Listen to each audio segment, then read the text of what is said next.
भगवान श्री कृष्ण को नमस्कार करते हुए आप सभी का अनंत अकेडमी ऑफ मैथमेटिक्स में स्वागत है। इस एपिसोड में हम ये वाली थ्योरम प्लस में एक और क्वेश्चन छोटा सा हम करेंगे जो काफ़ी इंपॉर्टेंट है, कई बार प्रीवियस ईयर में भी आ चुका है। तो इसमें ध्यान से देखिए, सबसे पहले थ्योरम में ये वेरीफाई करना है कि n पावर 1/m यानी कि mth root of n is irrational unless n is the mth power of an integer. यानी कि जो ये n है, अगर वो उसकी पावर m बढ़ जाती, मतलब वो किसी इंटीजर की पावर m हो जाएगा तो वो रेशनल रहेगा, अदरवाइज क्या होगा, इरेशनल। ये हमें वेरीफाई करना है। तो इसके प्रूफ में ये है कि let if possible suppose that n power 1/m यानी कि इसका मतलब है n की पावर 1/m, ये हमने रेशनल मान लिया। रेशनल का मतलब इसको मैं a अपॉन b की फॉर्म में लिख सकता हूँ, जहाँ पे a और b जो इंटीजर है और इनके बीच में कुछ भी कॉमन नहीं है। इस तरह से आपके पास सिर्फ 1 कॉमन आएगा। अब अगर ये a बाई बी के इक्वल है तो होल पावर m करने पे तो n बच जाएगा, ये a की पावर m b की पावर m क्रॉस मल्टीप्लाई करके a पावर m is equal to n into B की पावर m। अब आपके पास कंडीशन ये है कि अगर मुझे n को इरेशनल दिखाना है तो हम क्या करेंगे। तो सबसे पहले तो हम क्या करेंगे भाई, एक प्राइम नंबर ले लिया मैंने p भी एनी प्राइम डिवाइडिंग n, कि भाई p कोई प्राइम नंबर है जो n को डिवाइड करता है। n को डिवाइड करने का मतलब है आपके पास वो a की पावर m को डिवाइड करेगा। a की पावर m को डिवाइड करने का मतलब है वो a को डिवाइड करेगा, क्योंकि p एक प्राइम नंबर है, अगर वो a की पावर m को डिवाइड कर रहा है तो a को भी डिवाइड करेगा। अब a को डिवाइड करेगा, वो कितनी बार प्राइम नंबर रिपीट होगा वो हमें नहीं पता, इसलिए हम उसकी पावर s मानते हैं। उसके बाद कोई और प्राइम उसको डिवाइड करेगा, p डिवाइड नहीं करेगा, तो इसलिए c कोशेंट मान लिया अदर देन p। तो p और c के बीच में कुछ कॉमन नहीं आएगा, क्योंकि p जो है आपका एक प्राइम नंबर है और प्राइम नंबर का किसी दूसरे प्राइम नंबर के साथ या किसी और इंटीजर के साथ कुछ कॉमन नहीं आता। This implies p power ms comma C M is equal to N B M, यानी कि जो a की वैल्यू है ये हमने यहाँ रख दी, तो इसकी पावर m का मतलब है p की पावर ms इंटू सी की power m is equal to N B M.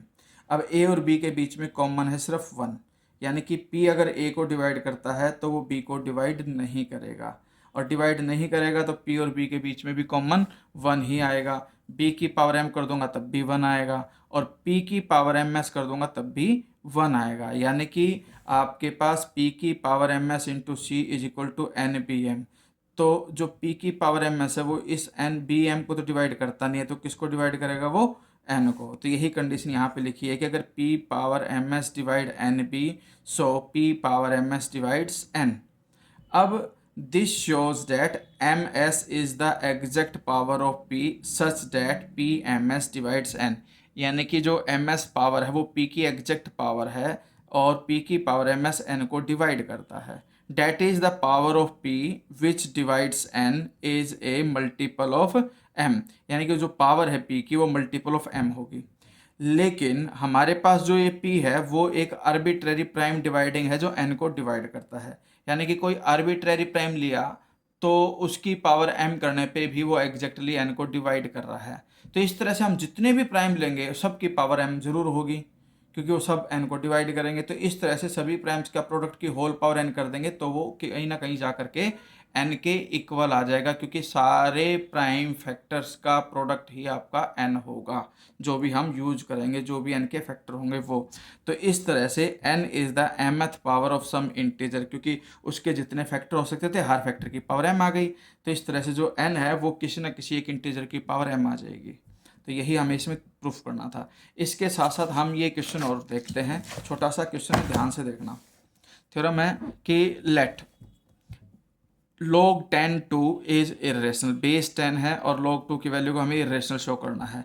Late if possible suppose that log 10 2 is rational, अगर ये रेशनल है तो इसको मैं a अपॉन बी की फॉर्म में लिख सकता हूँ, where a and b are positive integer. This implies, अब हमारे पास log की प्रॉपर्टी ये होती है कि जो बेस है उसकी पावर अगर मैं a बाई बी कर दूँ तो इक्वल किसके आएगा, 2 के इक्वल आएगा। तो 10 की power a by B is equal to 2। यहाँ से आपके पास दोनों तरफ पावर b कर दें तो 10 की power a is equal to 2 की पावर b। अब हम यहाँ पर देखते हैं ये 10 है और ये 2 है, ठीक है। तो आप ये लाइन लिखोगे इसके अंदर कि which is impossible as 5 divides LH, क्योंकि लेफ्ट में 10 है, 10 को डिवाइड 5 करता ही है, तो 5 फैक्टर आ गया 10 का, लेकिन राइट साइड में सिर्फ 2 है, तो टू राइट साइड में तो फैक्टर बन नहीं रहा, एक साइड बन रहा है फैक्टर, एक साइड नहीं बन रहा है, फिर भी वो दोनों इक्वल है, तो इसका मतलब ये कॉन्ट्राडिक्शन है। और कॉन्ट्राडिक्शन होने की वजह से जो हमने सपोज किया था वो रॉन्ग था, इसलिए log 10 2 इज इरेशनल। तो इस तरह से ये थ्योरम आपके पास प्रूफ हो गई।